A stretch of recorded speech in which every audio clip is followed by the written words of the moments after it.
Minha nora disse: "Hoje você não janta com a gente. Temos uma visita importante." Eu fiquei em silêncio e abri a porta.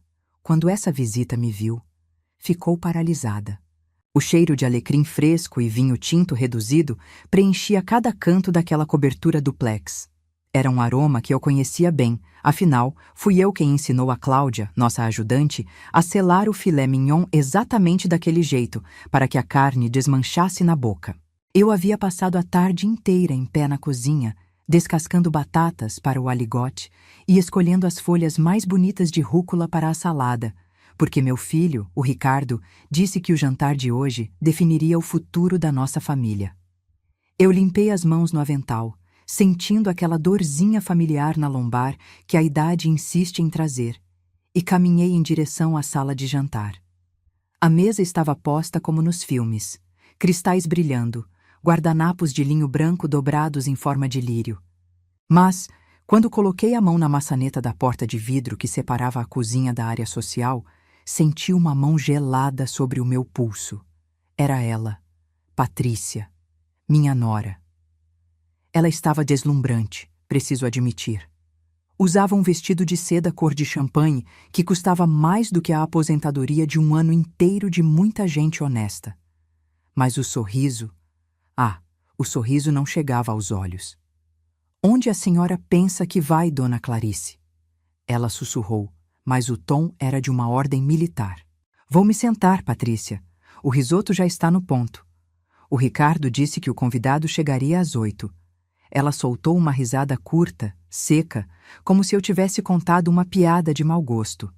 Ela se colocou na frente da porta, bloqueando minha passagem com o corpo, me olhando de cima a baixo, reparando na minha blusa de malha simples e na calça de elástico que eu usava para ficar em casa.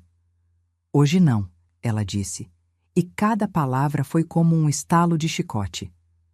"Hoje a senhora não janta com a gente. Temos uma visita importante, Clarice. Um investidor de alto nível. Não posso ter a senhora na mesa tossindo ou contando aquelas histórias repetitivas do Brás ou..." Ela fez uma pausa dramática, torcendo o nariz, cheirando a refogado. Eu senti o sangue sumir do meu rosto. Não pela ofensa, mas pela crueldade. Eu havia feito aquele refogado. "Ricardo sabe disso?" perguntei, minha voz saindo mais firme do que eu esperava. "Ricardo concorda comigo. Ele quer salvar a empresa e, para isso, precisamos parecer impecáveis. A Cláudia vai levar um prato feito para o seu quarto. Por favor, não saia de lá até a visita ir embora. É para o bem de todos." Ela se virou, bateu a porta na minha cara e puxou a cortina de voal, me isolando na cozinha como se eu fosse um móvel velho que destoava da decoração moderna. "Antes de eu te contar o que eu fiz naquele momento, e acredite, você não vai querer perder. Se você já sentiu na pele o que é ser deixada de lado dentro da sua própria casa, se inscreva aqui no canal. Vamos juntas mostrar que respeito não tem prazo de validade."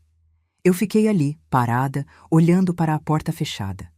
O som das taças, sendo colocadas na mesa do lado de lá, parecia vir de outro mundo. O meu mundo agora se resumia àquela cozinha de serviço e ao quartinho dos fundos, o antigo depósito de empregada, para onde fui transferida 6 meses atrás. Não chorei. Engoli o choro junto com a dignidade ferida. Peguei meu pano de prato, dobrei milimetricamente e o coloquei sobre a bancada. Não aceitei o prato que a Cláudia, com os olhos cheios de pena, tentou me oferecer. "Não tenho fome, minha filha." Menti. Eu tinha fome, sim. Fome de justiça.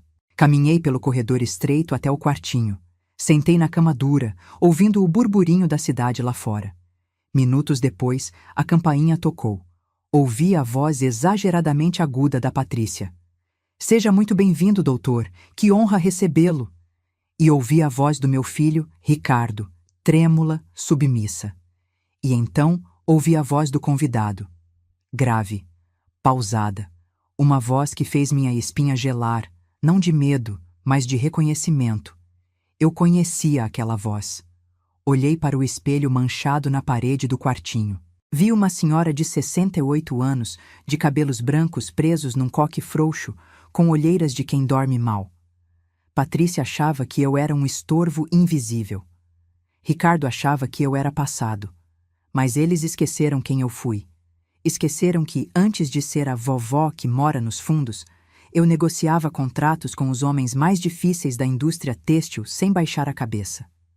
Levantei-me. A tristeza deu lugar a uma energia elétrica que subiu pelas minhas pernas. Abri a porta do meu guarda-roupa improvisado. Lá no fundo, protegido por uma capa plástica, estava ele. Meu blazer de veludo cor de vinho. Corte clássico, tecido nobre, ombreiras discretas. Uma peça de quando eu era chefe. Vesti o blazer sobre a blusa simples. Soltei o cabelo. Passei o único batom que me restava, um tom de terra suave. Eu não ia jantar no quarto. Caminhei pelo corredor de serviço em silêncio absoluto. Cheguei à porta que dava para a sala de jantar. Podia ouvir o tinir dos talheres e a conversa forçada. Coloquei a mão na maçaneta. Minha mão não tremia. Girei devagar. O que aconteceu quando eu abri aquela porta não foi apenas um jantar interrompido. Foi o início do fim da farsa deles. Mas eles não faziam ideia de quem estava sentado àquela mesa, e nem do que aquele homem significava na minha história. Antes de eu girar aquela maçaneta e enfrentar o tribunal da minha própria família, você precisa entender como eu vim parar naquele quartinho de fundos. Ninguém acorda um dia e decide ser tratado como estorvo. Isso acontece aos poucos, como uma infiltração na parede que a gente finge que não vê. 10 anos atrás, eu não era a velha do quarto dos fundos. Eu era a Dona Clarice da Rua Miller, no coração do Brás.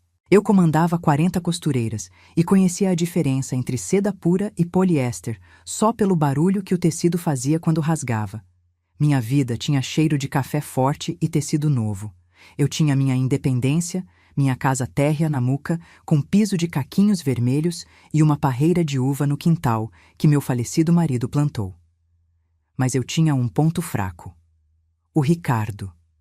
Ricardo sempre foi um menino bom, mas tinha a cabeça nas nuvens. Ele olhava para as minhas máquinas de costura com desprezo. Mãe, o futuro é tecnologia.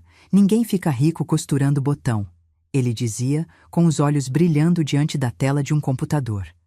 Ele queria lançar um aplicativo, uma tal de startup, mas dizia que precisava de capital inicial e de um endereço que passasse credibilidade para os investidores. Foi num almoço de domingo, diante de uma lasanha que ele mal tocou, que ele fez a proposta que arruinou minha vida. Vende a confecção, mãe. Vende a casa. Vamos juntar tudo. Eu compro uma cobertura duplex no Tatuapé. A senhora vai ter a suíte master. Vai ser a rainha da casa. Eu vou cuidar da senhora para sempre. É um investimento, mãe. Eu olhei para as mãos dele tremendo de ansiedade. O amor de mãe às vezes nos cega. Nos deixa burras. Eu não vi um negócio arriscado. Eu vi meu filho precisando de mim. E eu fiz. Assinei os papéis no cartório com a mão firme, mas o coração sangrando. Vendi meu negócio, minha história, meu porto seguro. Juntei tudo o que eu tinha na vida. 850 mil reais. Entreguei o cheque na mão dele. Lembro até hoje do abraço que ele me deu, me tirando do chão. A senhora nunca mais vai precisar trabalhar, ele prometeu. Compramos o apartamento. No começo era tudo lindo. Eu tinha, de fato, a suíte principal com varanda. Ricardo montou o escritório dele. Parecia que tínhamos vencido. Mas eu cometi o erro clássico de quem ama demais. Não coloquei nada no papel. O apartamento ficou 100% no nome dele para facilitar a burocracia do financiamento do restante, ele disse. Eu confiei. Afinal, quem desconfia do filho que carregou no ventre? Mas o que eu não sabia é que aquele apartamento de luxo não era um lar para nós dois. Era um palco. E logo, uma nova atriz entraria em cena para reformar o cenário e me jogar para a coxia. O investimento do meu filho não era apenas na tecnologia. Ele estava investindo numa imagem. E nessa imagem de sucesso, uma mãe ex-costureira do Brás começava a não pegar bem. Foi aí que ela apareceu. E foi aí que eu percebi que meu dinheiro tinha comprado as paredes, mas não o respeito de quem morava dentro delas. Se você acha que perder dinheiro dói, espere até ver o que acontece quando alguém começa a roubar o seu espaço centímetro por centímetro com um sorriso no rosto. Patrícia entrou na nossa vida como quem pede um copo d'água e acaba bebendo o filtro todo. No começo, eram sorrisos tímidos e elogios ao meu tempero. Mas assim que a aliança dourada entrou no dedo dela, a tinta da caneta no papel do casamento mal tinha secado e a reforma começou. Não nas paredes, mas na minha existência ali dentro. A primeira punhalada veio num domingo de manhã, enquanto eu coava o café. Patrícia, com seu roupão de seda, encostou na pia e disse, como quem comenta sobre o tempo: Dona Clarice, eu e o Ricardo estamos pensando. A senhora não acha que aquela suíte master é muito grande só para uma pessoa? Sabe como é? Casal novo precisa de espaço, de privacidade. O banheiro tem hidromassagem e a senhora nem usa por causa da pressão baixa. Eu olhei para o Ricardo. Ele desviou o olhar para o celular. Ali eu entendi. A decisão já tinha sido tomada. Eu não tinha voz. Fui remanejada para o quarto de hóspedes. É temporário, eles disseram. É mais aconchegante, disseram. Mas a ganância por espaço é uma doença que não cura. 6 meses depois, a desculpa mudou. Estamos tentando engravidar, Clarice. Patrícia anunciou com a mão na barriga lisa. O bebê vai precisar do quarto de hóspedes. Ele pega o sol da manhã, é vital para a criança. Não havia bebê nenhum. Havia apenas o desejo dela de fazer um closet gigante para suas bolsas de grife. Mas quem discute com a promessa de um neto? E assim, fui empurrada para o quartinho dos fundos. Aquele cubículo perto da área de serviço, sem janela direta, onde mal cabia uma cama de solteiro e uma cômoda. O lugar era frio, úmido e cheirava a produtos de limpeza. De rainha da casa, virei um entulho que a gente esconde quando a visita chega. Mas a dor física do quarto apertado não foi nada comparada à dor que senti na terça-feira seguinte. Cheguei da farmácia e vi o caminhão de bota fora parado na porta do prédio. O porteiro me olhou com pena. Dona Clarice, acho que a senhora não vai gostar de ver isso. Corri para a calçada. Lá estava ela, a minha penteadeira de jacarandá. Aquela peça maciça, esculpida à mão, que foi da minha avó, passou pela minha mãe e ficava no meu quarto como um altar das minhas memórias. Patrícia estava supervisionando 2 homens que a carregavam de qualquer jeito, arranhando o verniz antigo. Oh, o que você está fazendo? Gritei, sentindo meu peito arder. Patrícia nem piscou. Ajeitou os óculos escuros e suspirou, impaciente. Ah, Clarice, não faça cena. Isso é velharia. Está cheio de cupim.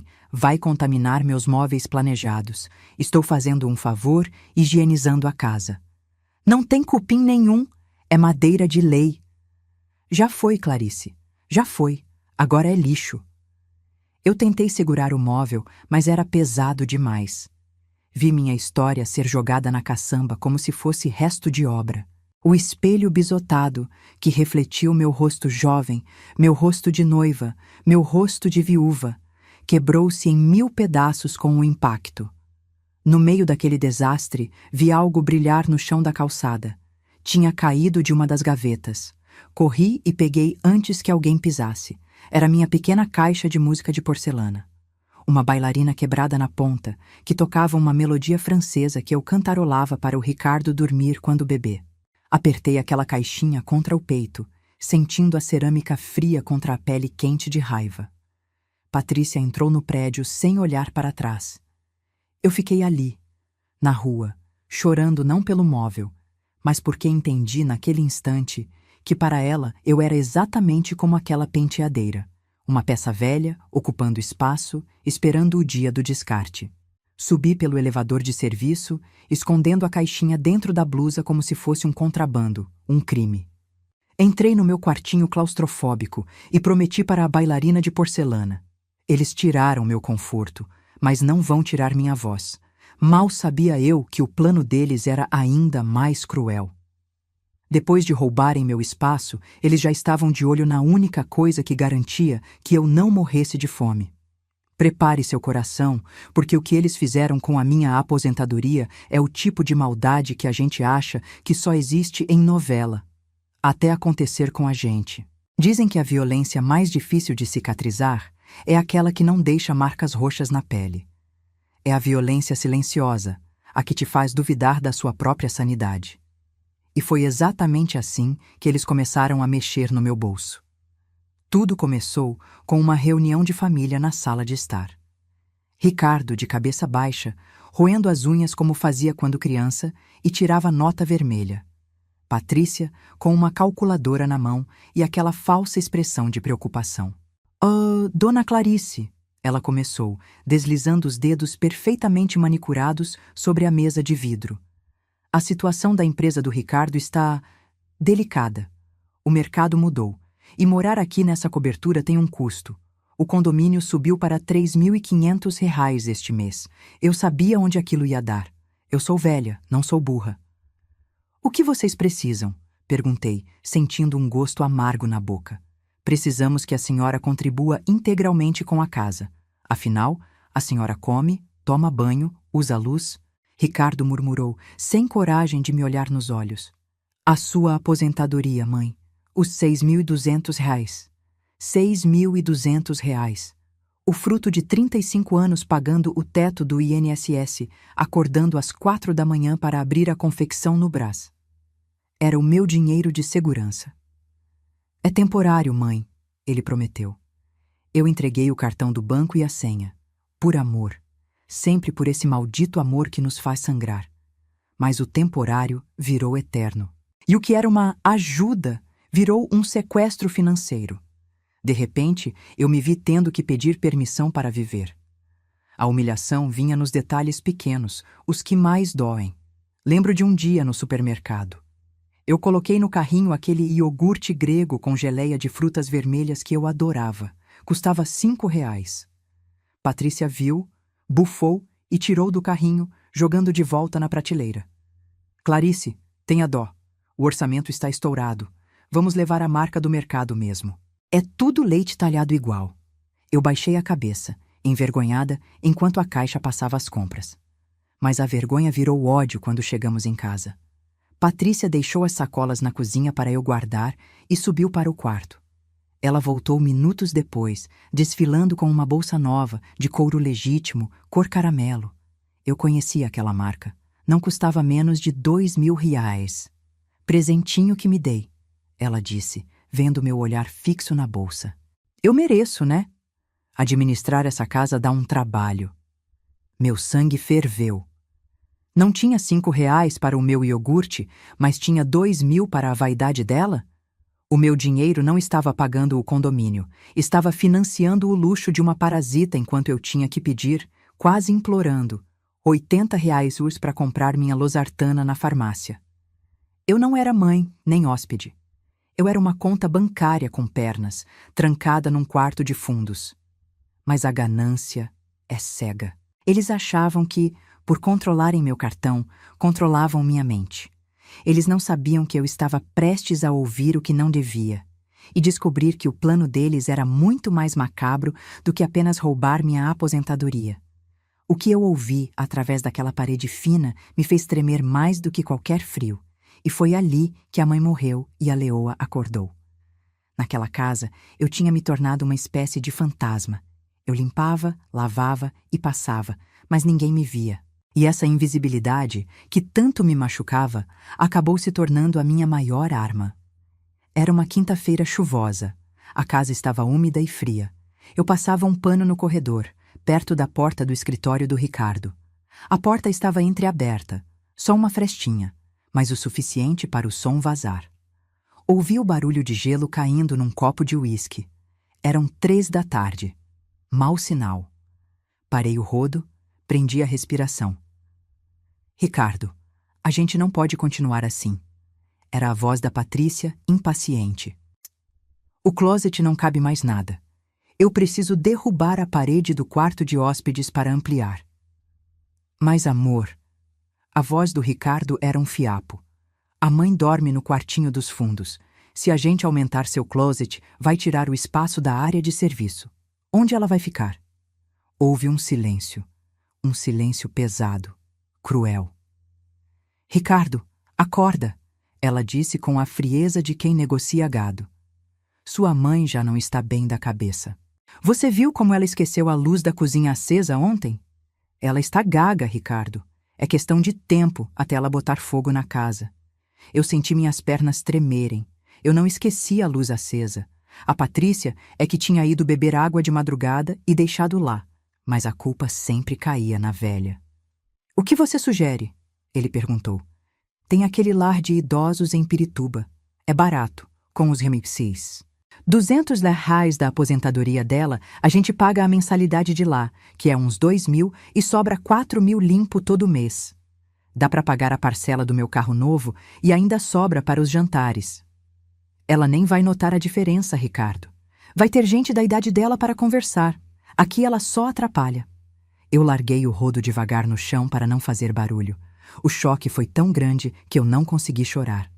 Meu filho, o menino que eu embalei, que eu alimentei, que eu vendi minha vida para ajudar, estava cogitando me trancar num asilo barato para que a mulher dele pudesse ter um closet maior e um carro zero na garagem. Eu valia menos que 4 metros quadrados de armário. Voltei para o meu quarto na ponta dos pés, sentei na cama e olhei para as minhas mãos enrugadas. Elas tremiam, mas não de medo, tremiam de raiva. Gaga, ela disse. Inútil, ela pensou. Naquele momento, algo mudou dentro de mim. A tristeza profunda, aquela depressão que me mantinha deitada, secou. No lugar dela, nasceu uma clareza fria e cortante. Se eles achavam que eu estava gaga, eu ia usar isso a meu favor. Se eles achavam que eu era invisível, eu seria a melhor espiã que aquela casa já viu. Eles esqueceram que antes de ser mãe, eu fui empresária. Eu sabia gerenciar crises. Eu sabia derrubar concorrentes desonestos. Enxuguei uma lágrima solitária que escorreu no meu rosto e levantei a cabeça. Você quer guerra, Patrícia? Então você vai ter. Abri minha gaveta de meias. Lá no fundo, escondido dentro de um par de meias de lã, estava um caderno preto antigo e uma caneta. Era a hora de começar a contabilidade do meu sofrimento. Mas eles não sabiam que eu tinha um segredo guardado a 7 chaves. Um segredo financeiro que mudaria tudo. Eles achavam que tinham me tirado tudo, mas esqueceram de procurar no único lugar que realmente importava. A partir daquele dia, vesti a máscara que eles criaram para mim. Se Patrícia queria uma velha gaga e surda, era exatamente isso que ela teria. Durante o dia, eu caminhava arrastando os chinelos, perguntava a mesma coisa 2 vezes, deixava o controle da TV cair. Eles riam pelas costas. A mãe já era, Ricardo dizia aliviado. Mal sabiam eles que quando a porta do meu quartinho se fechava à noite, a velha gaga desaparecia. Debaixo do colchão, dentro de uma fronha velha, eu guardava minha arma secreta, um caderno de capa preta. Ali, com minha letra cursiva impecável de antiga professora de corte e costura, eu registrava tudo. Dia 12. Patrícia me chamou de peso morto na frente da faxineira. Desviou $400 da conta conjunta para o cabeleireiro. Dia 18. Ricardo gritou comigo porque pedi um cobertor mais quente. Disse que eu custava caro demais. Mas o maior segredo não estava naquele caderno. Estava no que eu não vendi. Quando me desfiz da confecção e da casa para dar o dinheiro ao Ricardo, uma intuição, aquela voz de Deus que sopra no ouvido das mães, me fez segurar algo. Eu não vendi um pequeno galpão que eu tinha na rua do gasômetro. Era um imóvel feio, caindo aos pedaços, mas que eu aluguei para uma oficina mecânica. Eles não sabiam, mas todo dia 5 caíam R$ 2.500 numa conta poupança antiga da Caixa, daquelas cadernetas azuis que ninguém usa mais. Eu nunca toquei nesse dinheiro. Deixei render por 10 anos. Hoje eu tinha um fundo de emergência de exatos R$ 120 mil. Eu não era rica, mas não era indigente. Eu tinha o poder da fuga. Numa terça-feira, fingi que ia à igreja rezar o terço. Peguei um táxi e fui ao escritório do Dr. Hélio, no Centro Velho de São Paulo. O prédio cheirava a cera e poeira, cheiro de justiça antiga. Dr. Hélio, com seus suspensórios e bigode branco, me recebeu como uma irmã. Quando mostrei a escritura do apartamento e contei o que estava vivendo, ele tirou os óculos e sorriu, um sorriso de quem tem um as na manga. Clarice, minha querida, você não fez uma venda simples para o Ricardo. Lembra que colocamos como doação com reserva de usufruto para evitar impostos na época? E lembra da cláusula de revogação por ingratidão? Meu coração parou. Ingratidão é crime, Hélio? No Código Civil é motivo para anular a doação, Clarice. Injúria grave, calúnia, falta de amparo. Se provarmos que eles te maltratam, o apartamento volta a ser seu. E com esse caderno aqui, ele bateu a mão nas minhas anotações. Nós temos a munição. Saí daquele escritório sentindo o sol bater no rosto de um jeito diferente. O ar parecia mais leve. Eu não era mais a vítima encurralada. Eu era a dona do tabuleiro. Voltei para casa a tempo de ver Patrícia gritando com a entregadora de flores. Entrei no meu quartinho, guardei o cartão do advogado junto com o caderno e esperei. A data do grande jantar com o investidor estava marcada para a próxima sexta-feira. Seria o palco perfeito. Eles queriam impressionar o homem que salvaria a empresa, pois eu faria questão de que a impressão fosse inesquecível. A sexta-feira chegou arrastando uma tensão elétrica que fazia os pelos do meu braço arrepiar. A casa parecia um campo de batalha disfarçado de capa de revista.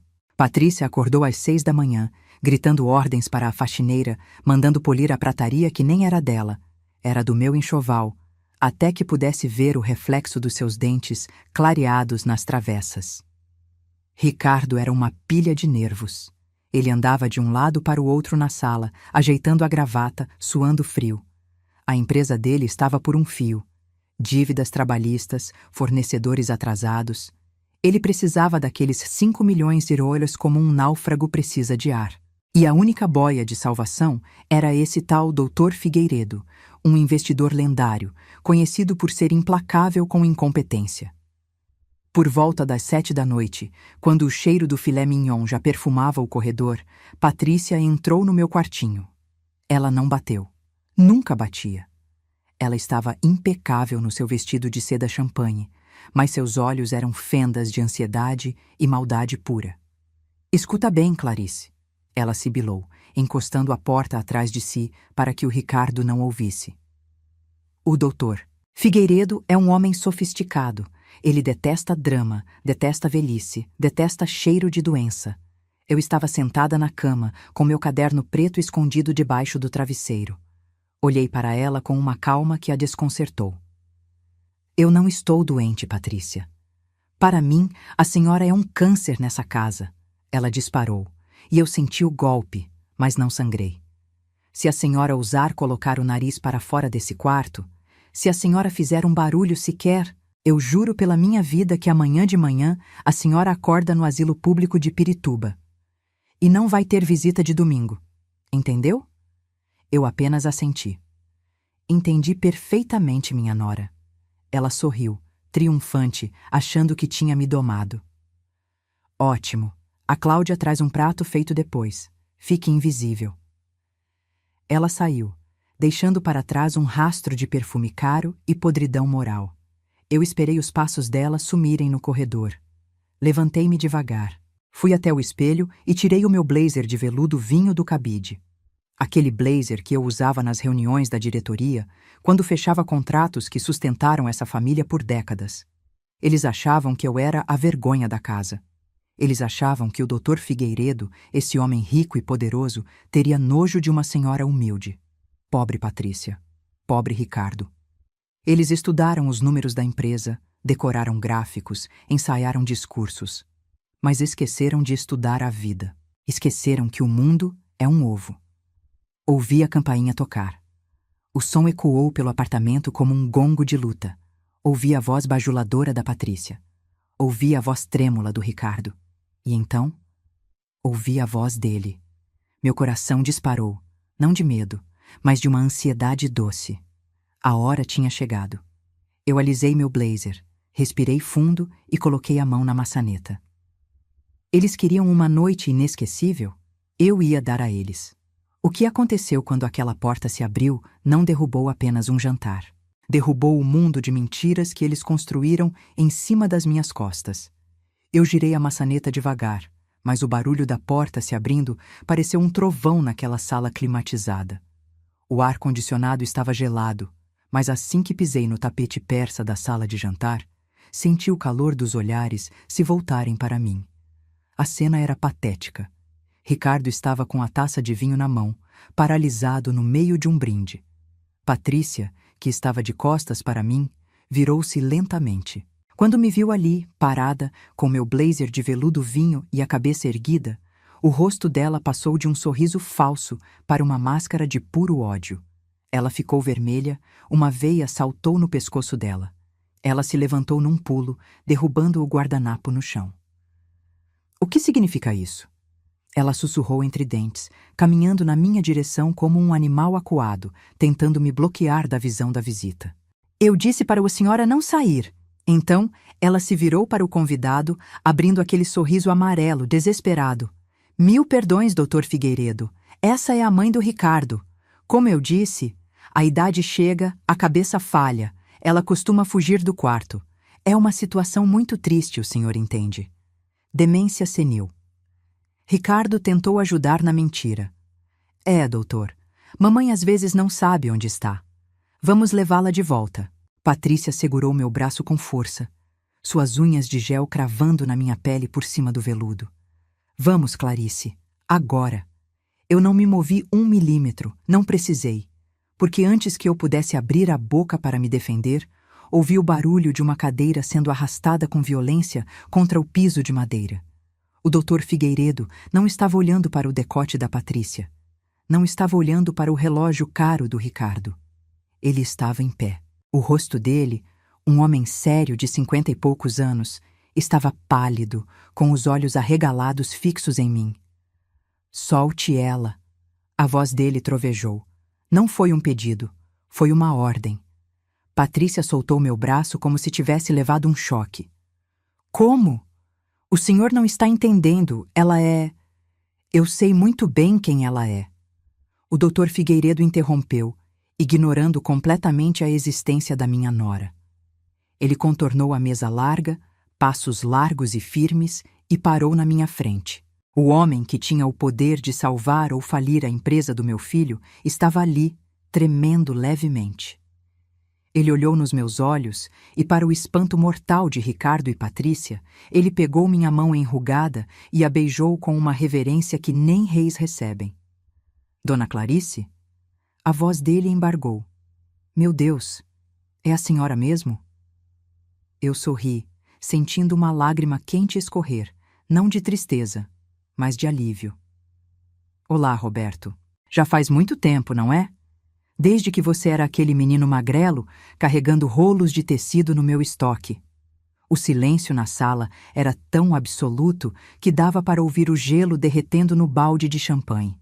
Ricardo deixou a taça cair. O vidro estilhaçou no chão, espalhando vinho tinto como sangue no tapete bege da Patrícia. Mas ninguém se importou com a mancha. Ricardo!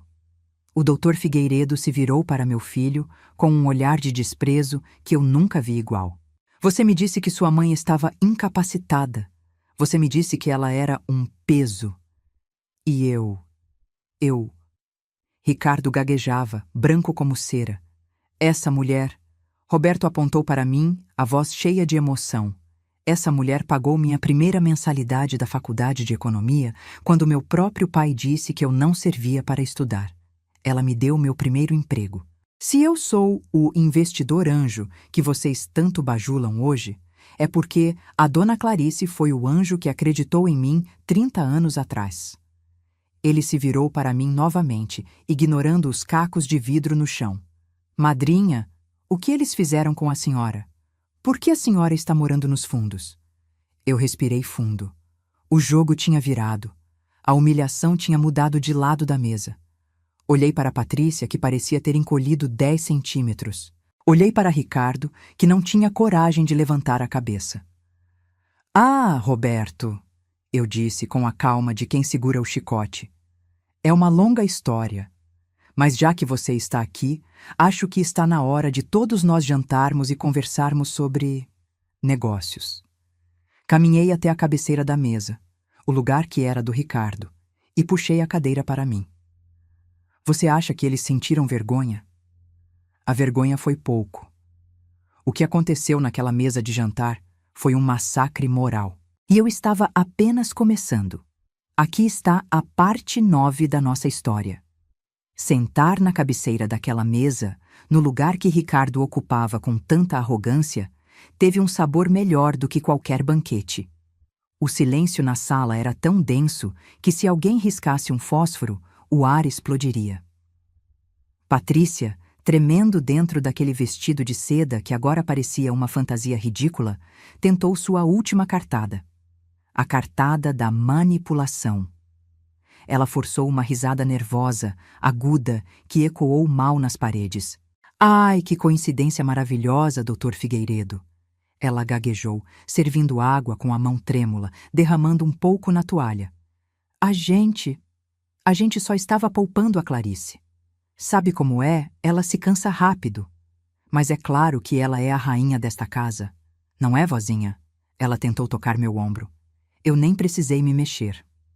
O Roberto, para eles, Dr. Figueiredo, lançou um olhar tão cortante para a mão dela que ela recolheu o braço como se tivesse tocado em brasa. Poupar? Roberto perguntou, a voz baixa e perigosa. Vocês a trancaram num quarto de empregada. Eu vi o corredor quando entrei. Eu vi a porta fechada. É provisório. Ricardo tentou falar, a voz falhando, suando bicas. Estamos reformando... Não minta, Ricardo, eu disse. Minha voz saiu calma, aveludada, sem um pingo de raiva. Apenas verdade. Vocês me tiraram da suíte para fazer um closet.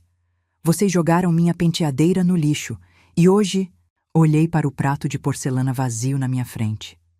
Hoje a ordem foi clara. Eu não deveria ser vista porque cheiro de velha espanta investidores. Roberto largou o guardanapo sobre a mesa. Ele nem tinha tocado na comida. Ele olhou para o risoto, depois olhou para mim. Esse cheiro foi a senhora que cozinhou, Dona Clarice. O risoto e o filé ao molho madeira. A receita que você gostava quando ia almoçar no refeitório da fábrica, lembra? Respondi. Roberto fechou os olhos por um segundo, balançando a cabeça em decepção. Quando os abriu, ele não olhou para mim. Ele olhou para o meu filho. E aquele olhar destruiu o Ricardo mais do que qualquer grito. Ricardo, ele começou, num tom profissional que gelou a sala. Eu vim aqui hoje disposto a assinar um cheque de 5 milhões de reais. Sua tecnologia é boa. Seus números no papel são promissores. Os olhos de Ricardo brilharam com uma esperança patética. Sim, doutor. O projeto é sólido. Nós vamos... Mas... Roberto levantou a mão, interrompendo.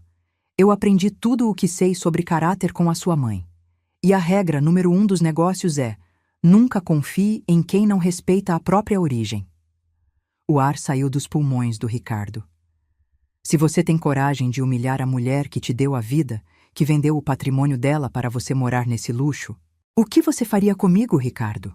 O que você faria com o meu dinheiro na primeira oportunidade? Quem trai o sangue, rouba o sócio.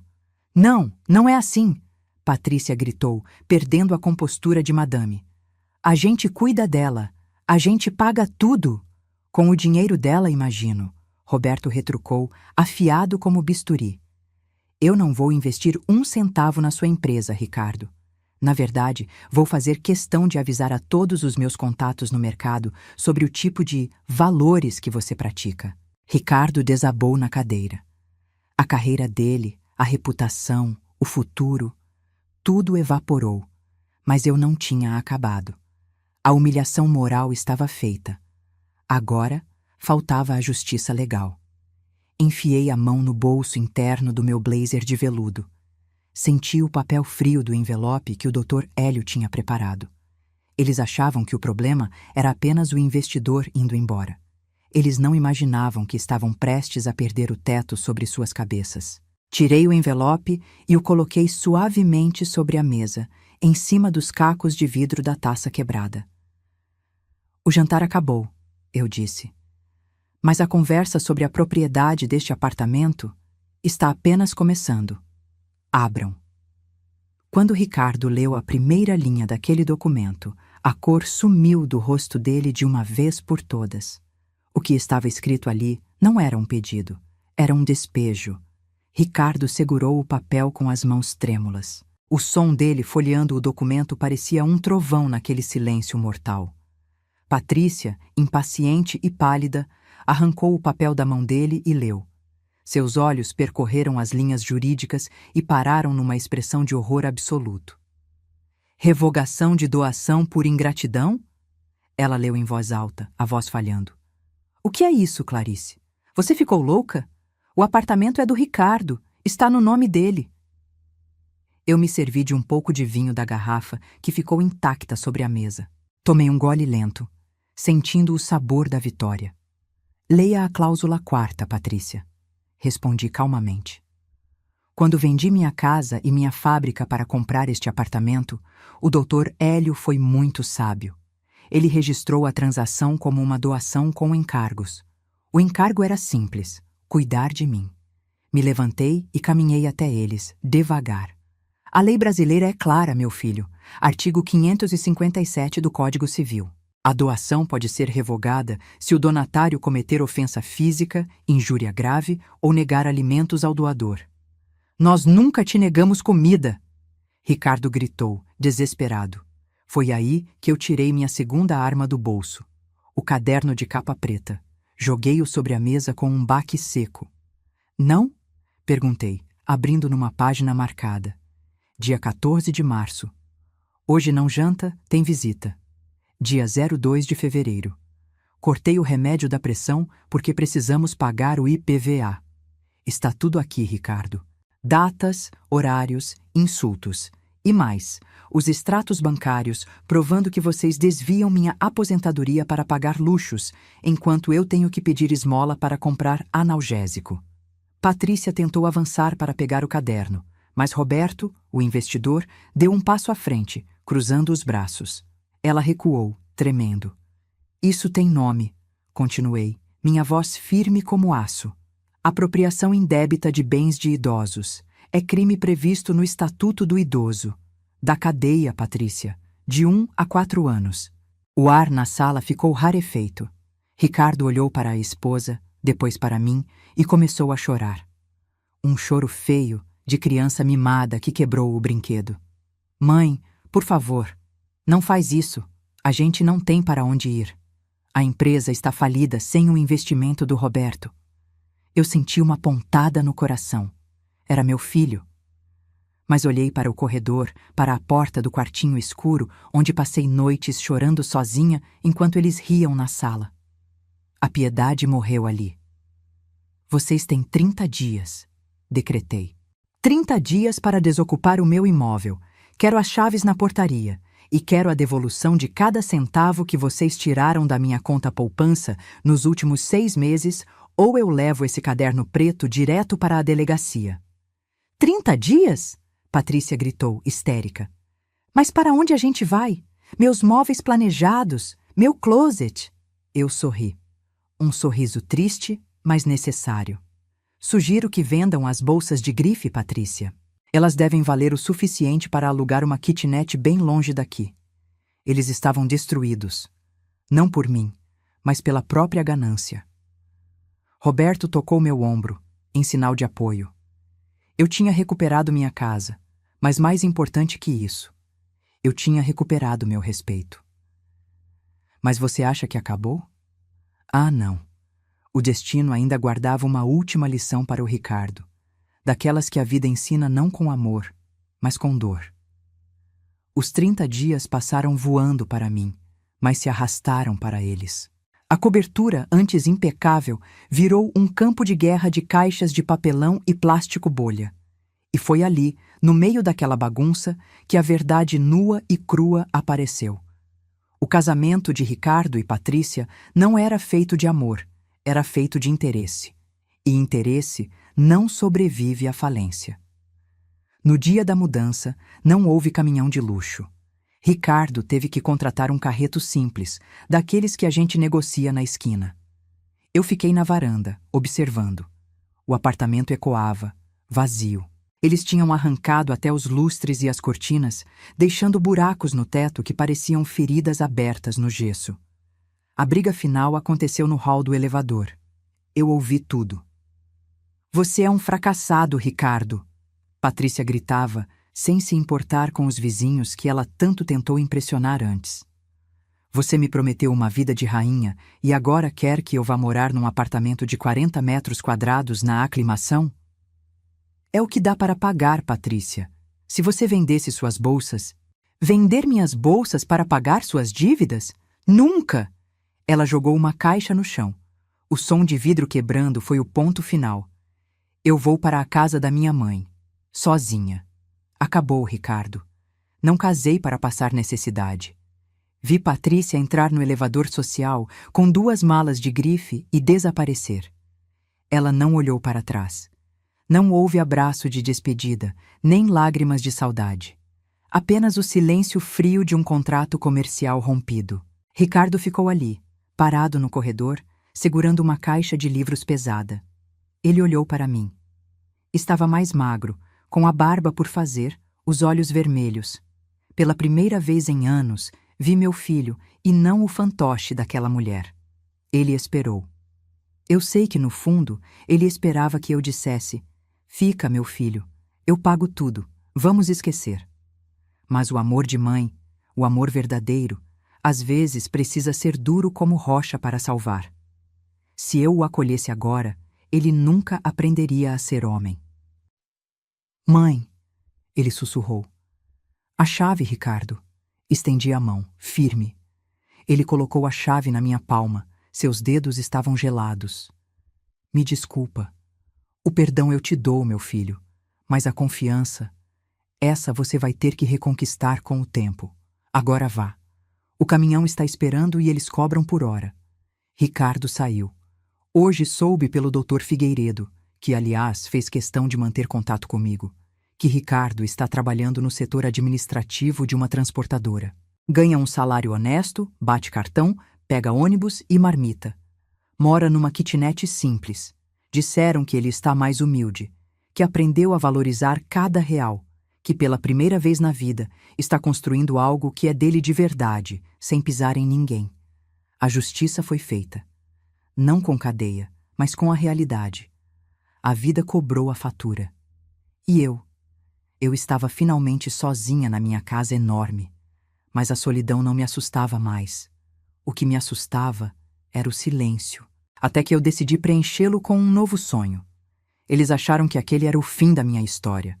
Mas, na verdade, aos 68 anos, eu estava apenas virando a página para o melhor capítulo de todos. Ficar naquele apartamento duplex seria viver num museu de mágoas. Cada canto me lembrava de uma humilhação, de uma ordem silenciada, de um prato negado. Eu não precisava daquele luxo frio, eu precisava de vida. Vendi a cobertura. Com o mercado imobiliário em alta e a ajuda jurídica do doutor Hélio, consegui um valor excelente. Peguei meu dinheiro, minha dignidade e aquele meu blazer de veludo vinho e subi a serra. Sempre sonhei com o cheiro de terra molhada e pinheiros. Comprei um casarão antigo, precisando de amor, na Serra da Mantiqueira. Reformei cada tábua, não para fazer um closet para bolsas fúteis, mas para criar quartos acolhedores. Hoje, abro as janelas e não vejo prédios cinzas. Vejo araucárias. Inaugurei a pousada Recanto da Clarice. Não é um lugar grande, é um lugar de alma. Aqui, sou eu quem comando a cozinha. O cheiro de bolo de fubá, com erva doce e café coado na hora, recebe os hóspedes logo na entrada. E sabe quem é meu hóspede mais fiel? O Roberto. Ele vem todo mês, foge da loucura de São Paulo para comer meu risoto e conversar sobre a vida, sem interesses, apenas amizade. Ele diz que sou a madrinha do sucesso dele, mas eu digo que ele foi o anjo que me devolveu as asas. Neste exato momento, estou terminando de arrumar a mesa do café da manhã. Os hóspedes estão descendo sorrindo, me desejando "Bom dia, Dona Clarice", com um respeito genuíno, aquele que faltou dentro da minha própria família. Fui até o espelho do hall de entrada, ajeitei meu blazer de veludo cor de vinho. O mesmo blazer que usei na noite da humilhação. Mas hoje, ele não é uma armadura de guerra, é o uniforme de uma vencedora. Ele não me aperta mais, ele me abraça. Eu não sou mais a mãe do Ricardo que mora de favor. Não sou a sogra velha da Patrícia. Eu sou Clarice, empresária, anfitriã, mulher.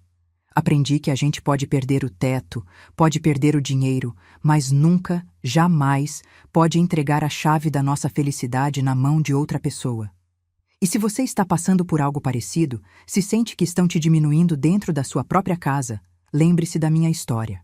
Lembre-se de que a justiça tarda, mas não falha, e que a volta por cima é o prato mais saboroso que a vida serve.